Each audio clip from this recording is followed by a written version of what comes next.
예상치 못한 시점이어야 돼요. 일단 내일부터 바로 시행이에요. 바로 시작. 전격적인 항상 속도를 말씀하셨잖아. 속도.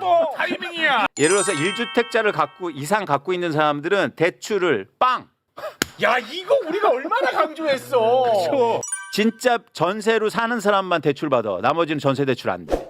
이재명 정부의 부동산 정책에 대해서 불과 며칠 전에 이광수라고 하는 사람이 네. 매불쇼에 나와서 강력하게 비판을 했습니다. 그런데요, 이재명 정부가 거기에 대해서 응답을 했어. 말한 대로 변화를 시켜버렸습니다. 대한민국을 움직이는 이광수 박수로 맞이합니다. 사실 저도 오늘 좀 놀랐고요. 와. 중요한 게 왜 이렇게 급하냐. 뭐 조금만 시간을 줘라. 이런 급하다 말씀 그랬어요. 많이 하셨죠. 급하다 그랬어 이광수. 그러니까 우리가 현재의 상황 파악을 좀 할 필요가 있었다는 거죠. 네. 그런 측면에서 제가 두 가지를 여러분한테 보여드리고 싶은데 첫 번째는 서울의 아파트 가격의 주간 상승률 그래프입니다. 이 그래프는 주간으로 지금 아파트 가격이 얼마나 올랐냐면 0.4%씩이 막 오르고 있었다고요. 일부 지역은요 주간에 1%가 올라요. 와. 그러면 한 달에 몇 프로가 오른 거예요? 폭등, 4%요. 폭등. 그러면 연간으로 해서 48%가 오른다는 얘기예요. 와 이거는 큰일 났어. 그러니까 이대로 놨으면, 그러니까 이재명 대통령께서도 국회에서 정확히 뭐라고 하십니까? 경제는 뭐다? 타이밍. 그렇죠. 그렇지. 그렇죠.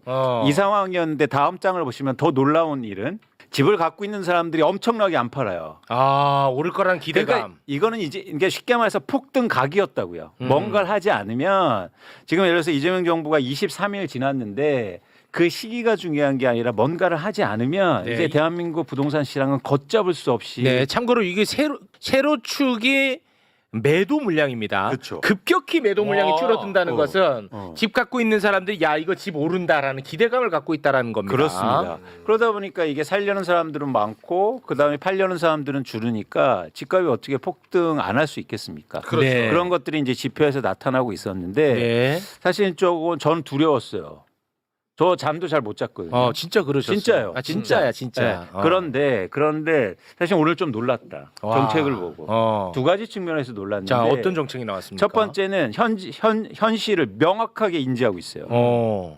어떻게? 현재 왜 대한민국에 이렇게 서울의 집값이 오르는지 원인 파악을 명확하게 하고 있어요. 어떻게 하고 있습니까? 그러니까 지금 집값이 오르는 거는 대출이 쉽게 말해서 빚이 증가해서 오르고 있거든요. 네. 근데 각종 여러 가지 대출들. 어떤 상황이냐면 1주택자가 전세자금 대출을 받아서 집을 삽니다. 이거 이해가 되세요? 1주택자가 주택이 있는 사람이 또? 전세 대출을 받을 수 있어요. 이러면서 대출이 방만하게 운영되고 지금 매일 2천억에서 3천억 이상씩 대출이 증가하면서 부동산 시장의 유동성이 쏟아내고 있었다고요. 이 현실을 명확하게 알고 있다. 일단 첫 번째 놀란 게. 네. 두 번째는 뭐냐면 정책을 발표해서 거기에 맞는 정책을 발표하는데 그 정책이 진짜로 시장에 영향을 미치려면 두 가지 성격을 갖고 있어야 됩니다. 첫 번째는 뭐냐면 예상치 못한 시점이어야 돼요. 네. 그리고 과거에 없던 새로운 정책이어야 돼요. 그래야 먹혀요. 그렇지. 누구나 예상하고 야 그렇게 할 거야라고 하는 정책은 먹힐 수가 없어요. 미리 반영돼 있어. 근데 오늘 정책은 놀랍습니다. 일단 내일부터 바로 시행이에요. 바로 시작. 전격적인 항상 속도를 말씀하셨잖아. 속도. 타이밍이야. 그래, 속도. 아니 이거는 근데 저는 놀랐어요. 놀랐어. 내일은 은행도 안 열어. 좋아. 이제 내일부터 바로 시행입니다. 내일부터. 그리고 두 번째 이제 정책 말씀드리겠지만 과거에 없던 거예요. 좋아요. 그러니까 이거는 지금 특히 서울의 부동산 시장, 대한민국 부동산 시장을 굉장히 빠르게 안정시킬 거예요. 좋습니다. 네. 내용을 한번 볼게요. 네, 내용. 일단 제가 주목하는 건 첫 번째는 궁금하다. 쉽게 말해서 큰 방향성은 과도한 빚으로 집 사는 시대를 끝내겠다는 거예요. 와, 좋다. 빚잔치. 두 번째는 한국의 부동산 시장을 실제로 집을 필요한 사람들을 위한 시장으로 조성하겠다는 그럼 거예요. 실수요자 위주로 가야지. 이 큰 방향성으로 일단 첫 번째 나온 정책은 대출과 관련된 정책입니다. 대출. 그래서 이제 첫 번째는 가계대출 총량을 관리하겠다는 건데 네. 제가 이걸 관심 있게 보는 건 뭐냐면 같이 보실게요. 네. 자, 보통 그동안의 방향성은 빚을 즉 대출을 일으키는 사람들을 규제했어요. 이번에는 바로 금융권을 규제합니다. 금융권을. 그러니까 은행 보고 니네 해주지 말라고 한 거예요. 은행한테. 이거는 굉장히 효능감이 있는 거죠. 그동안 은행을 못 건드렸어요. 네. 왜? 엄청나게 큰 사실 이익 집단이잖아요. 그렇죠. 이게 힘들단 말이에요. 맞아. 지금 은행이 연간으로 해서 이자 수익을 60조 원 벌고 있습니다. 네. 돈을 많이 번다는 건 대한민국에서 그만큼 권력이 세다는 거예요. 네. 그런데 이제 은행을 바로요. 니네 하반기부터 바로 대출해 주지 마. 50% 줄여 한 거예요. 50% 네. 줄여라. 놀랍죠. 놀랍습니다. 두 번째는 그다음 자, 윤석열 정부에서 집값이 빠지니까 100조 원이 넘는 정책 대출을 부동산 시장에 쏟아냈어요. 그게 대표적으로 디딤돌 대출, 버팀목, 보금자리론 이런 것들이었는데 네. 사실 이 정책 대출을 줄이겠다는 거예요. 줄여야 한다. 음. 사실 이거는 되게 민감합니다. 이건 민감해. 왜요?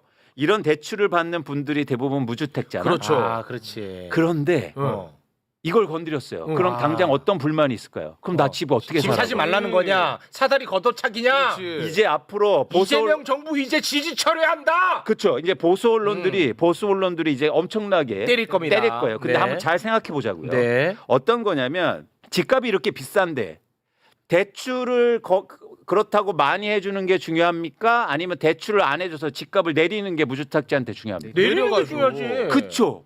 그거예요. 그 뭐죠? 그 용기를 낸 거예요. 용기야. 내가 욕 먹더라도 이게 용기 있는 정책이야. 맞아. 그렇죠. 이 이게. 용기를 못 냈다고요. 그렇지. 무주택자한테 대출을 끊는 걸 못했어요. 맞아. 그런데 끊어서 자신 있게 그러면 내가 집값을 내려줄게요. 진짜 진짜다. 이 신호를 준 거예요. 그래, 사실은 그렇게 그동안 봐야 되네. 어땠냐면 목마르다고 그랬어요. 집값 오르는데 내 집 없어요. 그래서 그동안 목마른 사람들한테 어떻게 해준지 아십니까? 바닷물을 먹였다고요. 와 좋았다 표현. 그랬더니 어떻게 합니까? 계속 더 달래. 더 달래. 더 더 목마르니까. 대출. 그러면 집값은 오르고 내 대출은 더 커져요. 그렇지.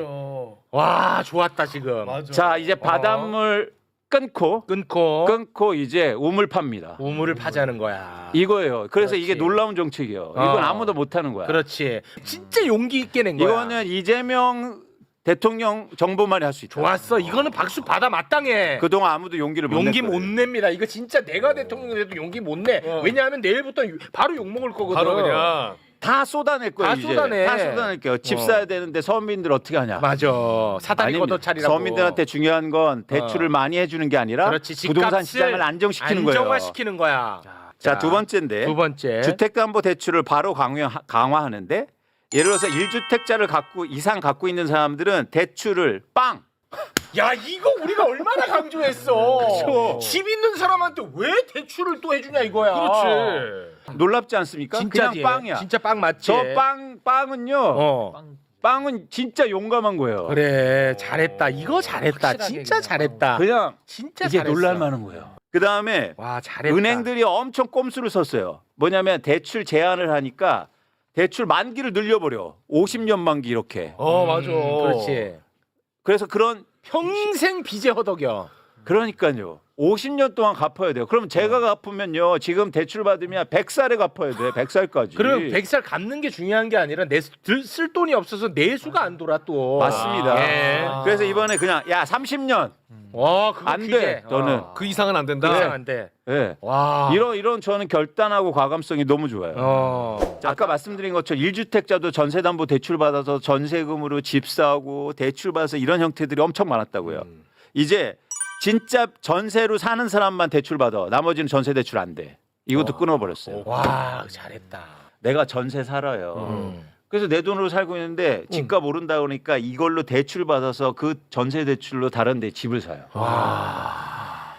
이런 형태들이 굉장히 많았단 말이에요. 그러니까 집값이 안 오를 수 없지 그렇지. 않습니까? 너무 비정상적이잖아. 이런 것들이 막 그러면서 은행들이 돈을 벌고 한국의 주택 시장은 엉망이 되고 엉망이고, 그럼 무주택자는 울고 울고, 전세 가격, 월세 가격 올라가. 오르고 집에 보급은 계속 된다니까 공급은. 맞아. 근데 결국은 한 채 갖고 있는 사람이 두 채 갖고 두 채가 세 채 맞아요. 되는 겁니다. 맞아요. 그리고 와. 또 하나 놀라운 게 이 새로운 정책인데 너무 좋은데. 자 주담배 주택담보대출 좋아요. 주담대. 6억 원에서 그냥 끝.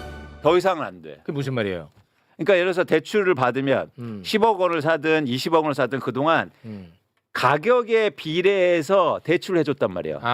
그러니까 집값이 아주 비싼 집값은 대출을 그만큼 많이 해줬다. 그렇죠. 그런데 그 상한제를 둔 거예요? 그렇죠. 얼마로? 그래서 6억 원. 6억 원으로. 수도권. 그러니까 내가 30억짜리 집 살아도 이 집을 담보로는 6억밖에 대출 6억 이상은 그렇죠. 안 되는 거야. 그동안은 막 50% 해주면서 15억씩 받아버려. 그러니까. 6억 원은 잘했다. 안 돼. 아. 6억 원 더 이상은 안 돼. 그렇지, 잘했다. 이게 새로운 정책이에요. 과거에 없던 요건 거. 처음이에요? 지금 깜짝 놀랐어. 놀랐어? 네.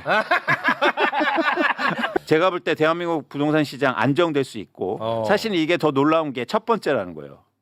이게 첫 번째야. 예. 너무 상식적인 것 같은데 이게 첫 번째구나. 그렇죠. 그렇죠. 그리고 저는 시점도 너무 좋았다. 대한민국 부동산 시장을 안정시킨 첫 진보 정권. 와. 이 타이틀을 이재명 정부가 가질 수 있다고 보고 있습니다. 와. 자신감을 가지세요. 자신감을 가져라. 집값을 잡겠다 이런 게 아니라 진보 정부 중에서 유일하게 한국의 부동산 시장을 안정시킨 안정이야, 안정. 그거요. 네. 그거 할 수 있다.